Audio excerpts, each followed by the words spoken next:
The smell of burning flesh never leaves you. It's stuck to your clothes, your hair, deep in your mind. But worse than the smell is the silence that comes after, the silence of knowing you've lost everything and nobody cares. This is what happened to my country after Kenga. We used to have hope.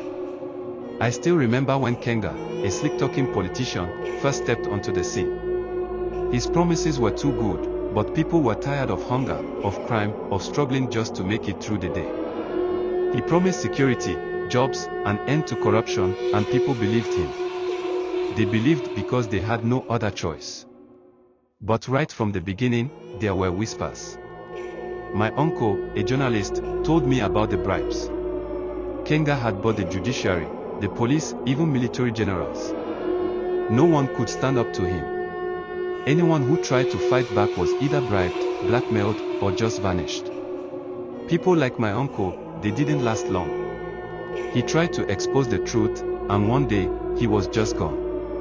No one even asked questions because they knew the answer.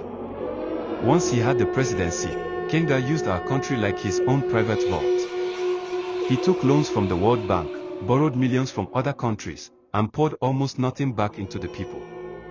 The money disappeared, and we knew where it was going, to his mansions, his overseas accounts, and the pockets of his friends. We'd wake up to news of another village burned down by terrorists, while he'd be seen on TV smiling, talking about progress and stability. But for us, it was survival. Food prices tripled, jobs disappeared, and the streets weren't safe. If you dared go out at night, you might not come back. Even kids were taken, used as soldiers or sold for money. One night, a bomb exploded at the market near my house. I still hear the screams when I close my eyes. A woman I knew, Amina, lost her whole family. Her son was just buying vegetables, and in seconds, he was gone. The security forces came hours later, not to help but to threaten people not to speak of it. They said it was an unfortunate accident, but we knew who was responsible. Kenga had let it happen. He didn't care. We were nothing to him, just numbers he could use to get more loans. People tried to protest, but the judiciary, the same people who were supposed to protect us, shut everything down. Any leader who dared to speak was dragged to court and charged with made-up crimes. It was like being trapped in a nightmare where every escape route was blocked. Soon, eating once a day was a luxury. People started going through garbage piles just to find scraps, and children begged on every corner. My own family struggled. My mother, once so proud, now went to sleep hungry so I could eat. Years passed, and Kenga grew bolder.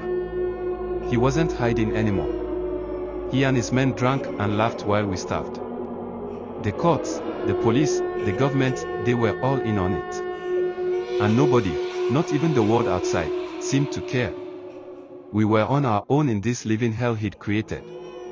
I don't know how long I can take it. Some nights, I think about what it would be like if the bomb had taken me, too. Because sometimes, death feels easier than waking up to this every day, knowing Kenga has won, knowing he's stolen not just our money, but our future, our souls.